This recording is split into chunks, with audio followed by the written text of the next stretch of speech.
ignoring her isn't making her to suffer.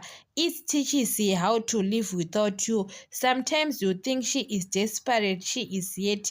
Yes, a person can be desperate for a short time, but that person can be used to live alone. That's why you saw your partner is no longer calling you or asking you why you don't call me or what, because you are the one who teaches her to live alone. So sometimes don't think maybe you are too special or you are in a relationship with a person. You look like that person is too desperate. You are not desperate. You end up you are the one who is desperate with that person than that person. So don't use other people, or maybe you think you other people they can suffer without you. Sometimes guys, you know that even your partner is telling you that I can't live without you, and you are starting taking advantage about those words your partner told you. You start abusing your partner because of the words what your partner says, that I can't live without you.